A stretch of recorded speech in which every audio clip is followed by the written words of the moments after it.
देश में पहली बार कोई ऐसा नेता आया है जो पढ़ा लिखा है, वेल एजुकेटेड है, जो केवल बस जनता के मुद्दों की बात करता है। हो सकता है अब देश में करप्शन, बेरोजगारी और गरीबी दूर हो जाए। और वो नेता है राघव चड्ढा, जो कि आम आदमी पार्टी से राज्यसभा सांसद है।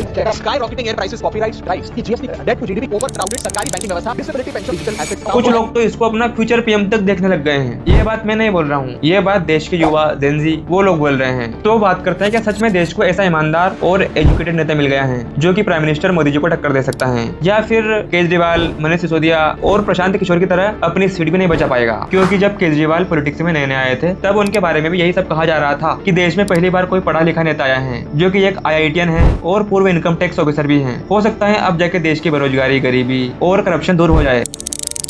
और अगर पैसा ही कमाना होता तो मेरी कमिश्नर की नौकरी कौन सी बुरी थी? अच्छी लाल बत्ती की गाड़ी थी, सब कुछ था मेरे पास। वो नौकरी छोड़ के ये झक मारने की क्या जरूरत थी? गली गली के अंदर, पूरी दिल्ली के अंदर घूमने की, जंतर मंतर पे झक मारी। अभी 15 दिन का अनशन रखा, 15 दिन भूखे रहे, पैसा कमाने नहीं आए, देश बदलने के लिए आए। सबसे बड़ी बात जो केजरीवाल से जुड़ी हुई थी कि वो अन्ना हजारे की सोच से जुड़ा हुआ था और केजरीवाल ने इसी बात का फायदा उठाते हुए जनता से अन्ना के नाम पर वोट मांगे और CM की कुर्सी तक पहुंचा, जबकि अन्ना हजारे कभी भी नहीं चाहते थे कि उनके नाम पर कोई पार्टी बने।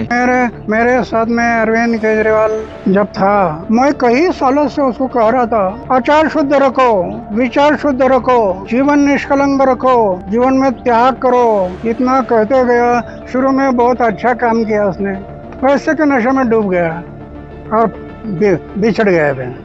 क्योंकि वो जानते थे अगर मेरे नाम पर कोई पार्टी बनेगी तो वो भी आगे जाकर करप्शन करेगी, जैसे कि तमाम सारी पार्टियां करती हैं। CM बनने के बाद केजरीवाल ने अन्ना हजारे का साथ भी छोड़ दिया और जो भी लोग इसके CM बनने में खतरा थे उन सभी को इसने अपनी पार्टी से हटा दिया, जैसे कि प्रशांत भूषण, कुमार विश्वास और कई सारे नेता। फिर इसने मीडिया में अपनी ब्रांडिंग ऐसी कराई कि ये मोदी जी को टक्कर दे सकता है, इसको PM बनने के लिए आगे आना चाहिए। लोग इसमें अपना फ्यूचर PM देखने लग गए थे। आपकी तो केवल भ्रष्टाचार एक वन पॉइंट एजेंडा पार्टी है। अगर एक पार्टी इस देश को 5 साल के अंदर भ्रष्टाचार से मुक्ति दिला सकती है, ये क्या छोटी बात है?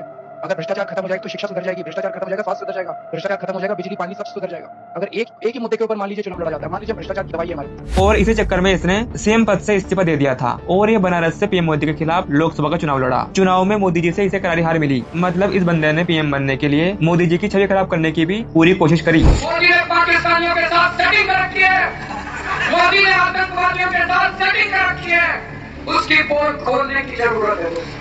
इस कुर्सी के मोह माया के चक्कर में आज ये आदमी इस हालत में है कि इसको अपनी पार्टी बचाने की भी नौबत आ रही है। केजरीवाल की तरह एक और नेता की ब्रांडिंग इसी प्रकार से करी गई थी, वो थे प्रशांत किशोर।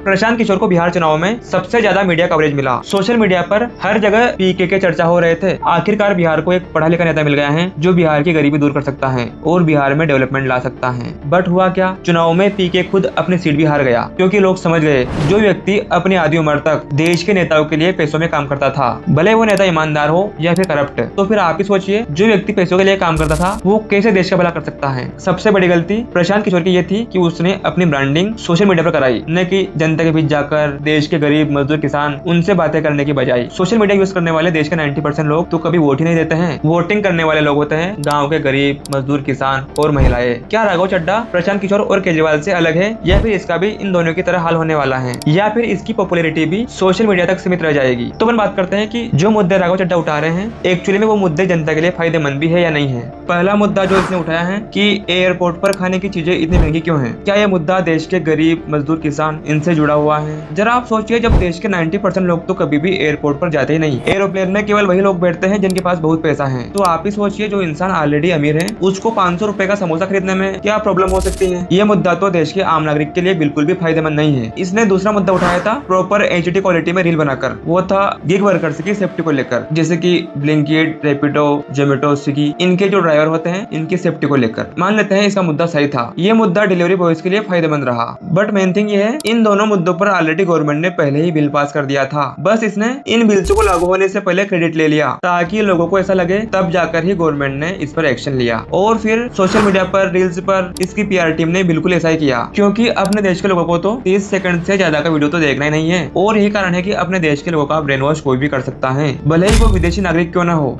जब अपने देश में कोई भी नेता लंबे समय तक नहीं टिक सकता तो फिर मोदी जी कैसे इतने लोकप्रिय होते जा रहे हैं। मोदी जी के इतने लोकप्रिय होने का पीछे का कारण था उनको पॉलिटिक्स राघव चड्ढा और केजरीवाल की तरह थाली में परोसकर नहीं दी गई थी। उन्होंने अपनी राजनीति की शुरुआत गरीब किसान मजदूर इन सभी लोगों के बीच रहकर करी थी। इन गरीब मजदूर किसानों के बीच रहकर वो इनकी जमीनी समस्याओं को समझते गए और उन समस्याओं का हल ढूंढते हुए आगे बढ़ते गए। जब वो गुजरात के सीएम बने तब उन्होंने गुजरात को एक बीमारू राज्य से एक औद्योगिक हब बनाया, जिससे कि उनकी लोकप्रियता और बढ़ती गई। इसी लोकप्रियता के चलते जब फाइनली वो पहली बार पीएम बने तब जाके उन्होंने ग्रामीण क्षेत्रों की जो मूल समस्याएं जो सालों से चली आ रही हैं, जो समस्याएं गांव के गरीब मजदूर किसान और महिलाओं की डेली लाइफ से जुड़ी हुई थी, जिन समस्याओं के बारे में आज तक किसी नेता ने बात तक नहीं करी, बात करने की बात तो दूर किसी नेता ने सोची भी नहीं होगी, उनमें से सबसे बड़ी समस्या थी खुले में शौच। ग्रामीण क्षेत्रों में खुले में शौच करना एक बहुत बड़ी समस्या थी जिसको खत्म करना बहुत ही मुश्किल था। हमारे गाँव की महिलाएं शौच करने के लिए अंधेरा होने का वेट करती थी, क्योंकि अगर वो दिन में शौच करेगी तो यहाँ वहाँ निकलने वाले लोग देख लेंगे, जिससे उनको शर्मिंदगी फेस करनी पड़ती थी। जरा आप ही सोचिए, आज के समय में अपन लोग 5 मिनट भी प्रेशर कंट्रोल नहीं कर सकते, तो उस जमाने में महिलाएं कैसे दिन भर प्रेशर को कंट्रोल करती रही होगी।